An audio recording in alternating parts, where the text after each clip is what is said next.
Good evening friends, आप सभी का स्वागत है हमारे इस YouTube channel government jobs UP में। और मैं आज आपके सामने एक ब्रेकिंग न्यूज़ अभी लेकर आई हूँ, जिसमें कि सीबीएसई बोर्ड ने जारी की विशेष मूल्यांकन योजना। और ये योजना जो है 2021-22 से ही प्रभावी हो जाएगी।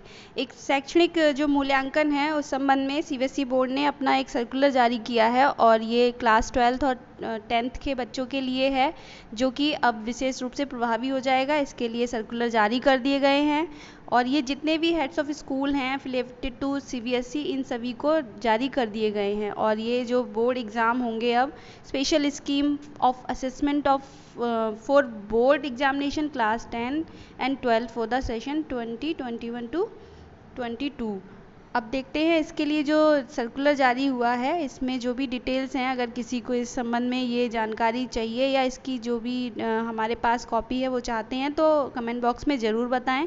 साथ ही इसके लिए जो स्पेशल स्कीम है इसमें बहुत सारी चीज़ें हैं, लाइक इसमें टर्म्स कितने होंगे, डिटेल्स ऑफ करिकुलम ट्रांजैक्शंस क्या क्या हैं।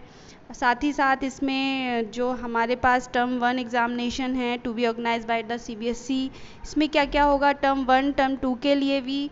और साथ ही साथ इसके संबंध में हमारे पास जो असेसमेंट होंगे यानी कि examination as per different situations, वो भी इसमें शामिल है कि कोई पैंडेमिक या जो भी हमारे सामने सिचुएशंस आई हैं उसको देखते हुए भी कैसे इम्प्रूव किया जा सकता है।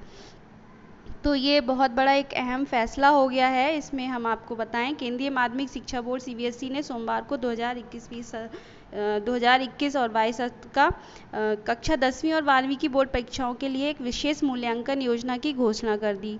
सीबीएसई के नए मानदंडों के अनुसार शैक्षणिक सत्र 2021-22 के पाठ्यक्रम को 2 भागों में विभाजित किया है। इस योजना के साथ प्रत्येक टर्म में 50% सिलेबस कवर किया जाएगा, यानी कि 50% फर्स्ट टर्म में और 50% सेकेंड टर्म में।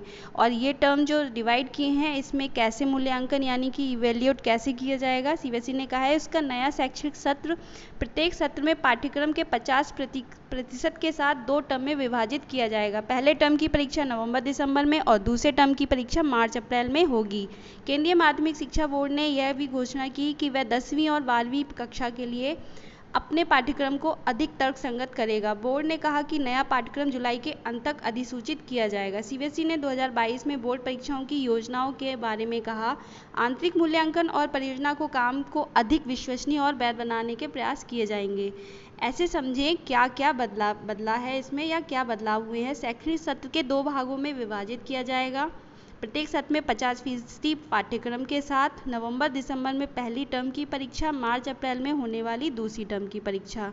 सीबीएसई 2021-22 के लिए 10वीं और 12वीं के पाठ्यक्रम को युक्ति संगत बनाएगा। सीबीएसई के सत्र 21-22 के लिए नए पाठ्यक्रम को जुलाई अंत तक अधिसूचित किया जा सकता है।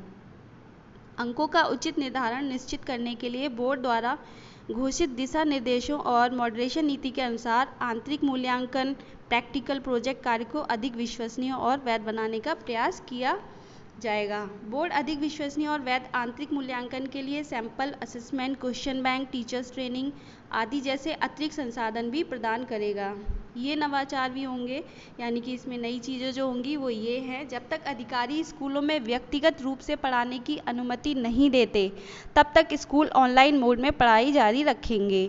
कक्षा 9वीं 10वीं के आंतरिक मूल्यांकन यानी कि पूरे वर्ष टर्म 1 और टर्म 2 के बावजूद 3 पीरियोडिक टेस्ट यानी कि PT1, PT2 और PT3, स्टूडेंट एनरिचमेंट, पोर्टफोलियो और प्रायोगिक कार्य, बोलने सुनने की गतिविधियाँ, परियोजना कार्य शामिल होंगे। कक्षा 11वीं 12वीं के आंतरिक मूल्यांकन में भी सेम वही है, वर्ष भर में टर्म 1 और टर्म 2 की अवधि के अलावा में टॉपिक एंड यूनिट टेस्ट, खोजपूर्ण गतिविधियाँ, प्रायोगिक कार्य, प्रोजेक्ट शामिल, परियोजनाएं भी शामिल की जाएंगी। स्कूल द्वारा साल भर में किए गए सभी असेसमेंट के लिए छात्र को एक प्रोफाइल तैयार करेंगे और इसकी एविडेंस यानी सबूतों को डिजिटल प्रारूप में सहेज कर रखा जाएगा।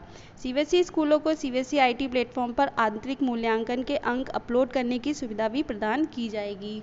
जो इसमें असेसमेंट होंगे या एग्जामिनेशन होंगे वो सारे सीबीएसई बोर्ड के द्वारा ही सुनिश्चित किए जाएंगे।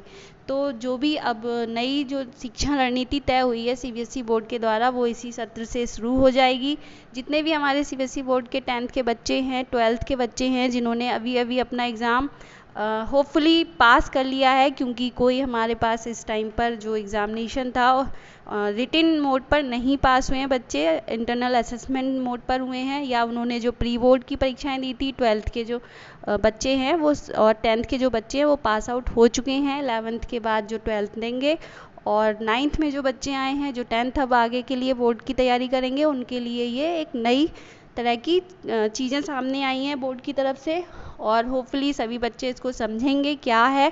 बाकी स्कूल में इन सब पे जो भी CBSE बोर्ड से जियो जारी किया गया है, जो सर्कुलर पहुंचा है, उसके अकॉर्डिंगली बहुत जल्दी इसको प्रभावी रूप से कराया जाएगा। तो सभी जितने भी हमारे स्टूडेंट हैं उन सभी के लिए बहुत बहुत बधाइयाँ और शुभकामनाएं, साथ ही साथ कि अब जो भी अपनी तैयारी है वो बहुत अच्छे से करें, क्योंकि अब ये जो एग्ज़ामिनेशन है वो एक ही बार में नहीं आपको ख़त्म करना होगा। आपका ये 2 पार्ट में डिवाइड हो गए हैं, टर्म 1 और टर्म 2 में। तो ये बहुत ही अच्छी बात है। टर्म 1 में जो MCQs हैं वो आएंगे। जी हाँ, जो यहाँ पे हमारे पास एक स्लाइड है उसमें देखिए कि जो टर्म 1 है उसमें MCQs क्वेश्चंस होंगे, मल्टीपल चॉइस क्वेश्चन, और टर्म 2 में जो होगा वो बाकी के क्वेश्चंस आएंगे जो आपको रिटन बेस में देने होंगे। तो ये बहुत ही एक तरह से कह सकते हैं कि इजी प्रोसेस हो जाएगा बच्चों को। साथ ही साथ जो उनका इवैल्यूएशंस है वो भी 2 बार में लिया जाएगा, तो वो और ही अच्छा निकल कर आएगा। तो जितने भी बोर्ड एग्ज़ामिनेशन देने वाले बच्चे हैं उन सभी के लिए अभी से बहुत बहुत शुभकामनाएं। अपनी तैयारी रखें, और जो भी डिटेल अगर किसी को भी चाहिए तो प्लीज़ हमारे इस कमेंट बॉक्स में आएँ और अपना जो भी रिक्वायर्ड फील्ड है उसके बारे में जानकारी बिल्कुल दें, आपको हमारे द्वारा प्रोवाइड करा दी जाएगी। और आज के लिए इतना ही। आप सभी के लिए धन्यवाद। के लिए गुड नाइट। Thank you.